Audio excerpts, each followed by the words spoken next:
Like ಮಾಡಿ, share ಮಾಡಿ, subscribe ಮಾಡ್ಕೊಳ್ಳಿ. Hi friends, good morning.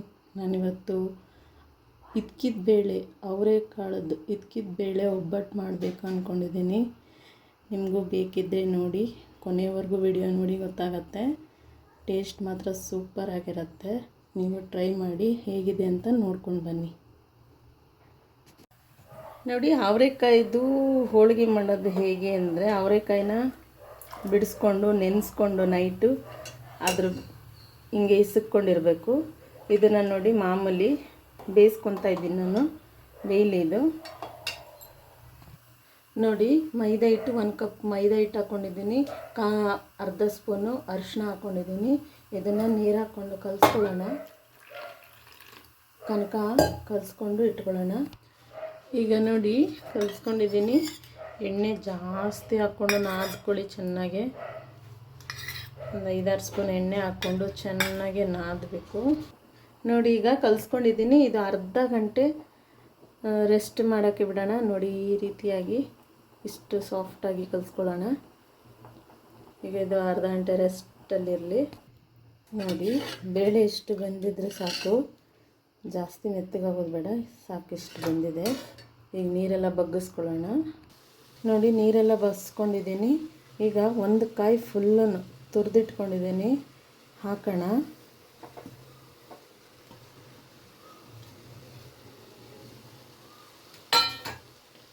ಮತ್ತು ಬೆಲ್ಲ, ಹಚ್ಚ ಬೆಲ್ಲ. ಇದು ಉಂಡೆ ಬೆಲ್ಲ ಕಪ್ಪಾಗಿಬಿಡತ್ತೆ ಒಬ್ಬಟ್ಟು, ಹಾಗಾಗಿ ಉಂಡೆ ಬೆಲ್ಲ ಹಾಕ್ತಾಯಿಲ್ಲ, ಹಚ್ಚ ಬೆಲ್ಲ. ಒಂದು 5 ಹಚ್ಚ ಬೆಲ್ಲ ಹಾಕ್ತಾಯಿದ್ದೀನಿ.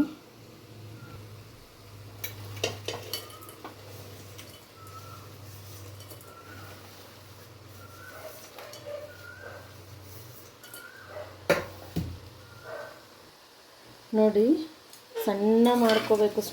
ಸ್ಟವ್ ಸಣ್ಣ ಮಾಡಿಕೊಂಡು ಇದನ್ನು ತಿರುಗಿಸ್ಕೊಳ್ಬೇಕು. ಕಾಯಿ, ಬೆಲ್ಲ, ಅದು ಅವರೆಬೇಳೆ, ಇಕ್ಕಿದ ಬೇಳೆ ಎಲ್ಲವೂ ಮಿಕ್ಸ್ ಆಗಬೇಕು. ಮಿಕ್ಸ್ ಆಗಿ ಸ್ವಲ್ಪ ಬೆಲ್ಲ ಕರಗಬೇಕು, ಒಂಚೂರು, ಜಾಸ್ತಿ ಅಲ್ಲ. ಈಗ ಏಲಕ್ಕಿ ಪೌಡ್ರ್ ಮಾಡಿ ಹಾಕೋಣ. ಈಗ ನೋಡಿರಿ, ಏಲಕ್ಕಿ ಪೌಡರ್ ಮಾಡಿ ಒಂದು 4-5 ಏಲಕ್ಕಿ ಪೌಡ್ರ್ ಮಾಡಿ ಅದಕ್ಕೆ ಹಾಕ್ಕೊಂಡು ಮಿಕ್ಸ್ ಮಾಡ್ಕೊಳ್ಳಿ. ಈಗ ಸ್ವಲ್ಪ ತಣ್ಣಗಾಗಲಿ, ಮಿಕ್ಸಿಗೆ ಹಾಕ್ಕೊಳ್ಳೋಣ. ಇದು ನೋಡಿ, ಇದನ್ನು ಮಿಕ್ಸಿಗೆ ಹಾಕ್ಕೊಳ್ಳೋಣ. ನೈಸಿಗೆ ಸ್ವಲ್ಪನೇ ಹಾಕ್ಕೊಂಡು ತಣ್ಣಗೆ ಮಾಡಿಕೊಂಡು ಮಿಕ್ಸಿಗೆ ಹಾಕ್ಕೊಳ್ಳಿ. ನೋಡಿ, ಈ ರೀತಿಯಾಗಿ ರುಬ್ಕೊಂಡಿದ್ದೀನಿ. ನಿಮ್ಗೆ ಇದೇನಾದರೂ ತೆಳು ಅನಿಸಿದ್ರೆ ಫ್ಯಾನ್ ಕೆಳಗಡೆ ಇಡಿ, ಸ್ವಲ್ಪ ತಿಕ್ಕಾಗುತ್ತೆ. ಇಲ್ಲ ಅಂದರೆ ಕಡಲೆ ಬೀಜ ಹುರಿದುಬಿಟ್ಟು ಹಾಕ್ಕೊಳ್ಳಿ, ಪೌಡ್ರ್ ಮಾಡಿ. ನೋಡಿರಿ, ಕಡಲೆ ಬೀಜ ಸ್ವಲ್ಪ ಒಂದು 100 ಗ್ರಾಮ್ ಅಷ್ಟು ಕಡಲೆ ಬೀಜ ತೊಗೊಂಡು ಹಿಂಗೆ ಹುರಿದುಕೊಂಡು ಸಿಪ್ಪೆನ ಬಿಡಿಸಿ ಪೌಡ್ರು ನೈಸಾಗೆ ಪೌಡ್ರ್ ಮಾಡಿ ಅದಕ್ಕೆ ಮಿಕ್ಸ್ ಮಾಡ್ಕೊಳ್ಳಿ. ಯಾಕಂದರೆ ಅದು ಇಕ್ಕಿದ ಬೇಳೆ ಅಲ್ವಾ, ನೀವು ಹೆಂಗೆ ಮಾಡಿದ್ರೂ ಸ್ವಲ್ಪ ತೆಳು ಅನಿಸುತ್ತೆ. ಆವಾಗ ಇದು ಕಡಲೆ ಬೀಜ ಈ ರೀತಿ ಹಾಕ್ಕೊಂಡ್ರೆ ಸರಿ ಆಗುತ್ತೆ. ನೋಡಿ, ಕಡಲೆ ಬೀಜನ ಸಿಪ್ಪೆ ತೆಗೆದುಕೊಂಡಿದ್ದೀನಿ. ಸ್ವಲ್ಪ ಎಳ್ಳು ಹಾಕ್ಕೊತಾ ಇದ್ದೀನಿ. ಇದನ್ನು ಪೌಡ್ರ್ ಮಾಡ್ಕೊಳ್ಳೋಣ. ನೋಡಿ, ಈ ರೀತಿಯಾಗಿ ಪೌಡ್ರ್ ಮಾಡ್ಕೊಂಡಿದ್ದೀನಿ. ಇದರೊಳಗಡೆ ಹಾಕ್ಕೊಂಡು ನೋಡ್ಕೊಂಡು ಹಾಕ್ಕೊಳ್ಳಿ, ಜಾಸ್ತಿ ಹಾಕ್ಕೊಬಿಡಿ. ಕರೆಕ್ಟಾಗಿದೆ. ಸ್ವಲ್ಪ ಉಂಡೆ ಬರೋಕ್ಕೆ ಕೈಗೆ ಇದಾಗುತ್ತೆ. ಇಕ್ಕಿದ ಬೇಳೆ ಅಲ್ವಾ, ಅಷ್ಟು ಸಾಫ್ಟ್ನೆಸ್ ಬಂದೇ ಬರುತ್ತೆ.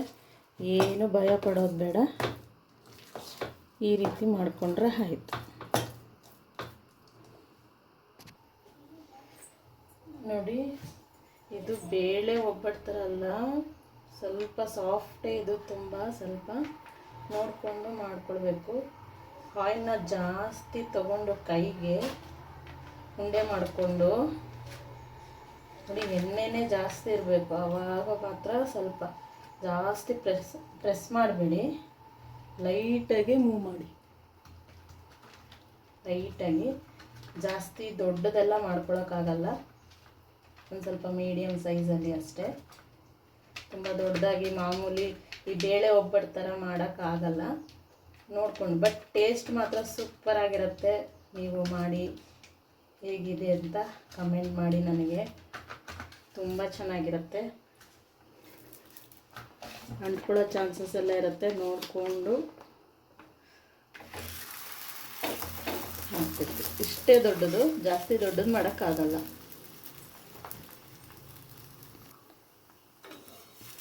ನಿಧಾನಕ್ಕೆ ತಿರುಗಿಸ್ಕೊಳ್ಳಿ.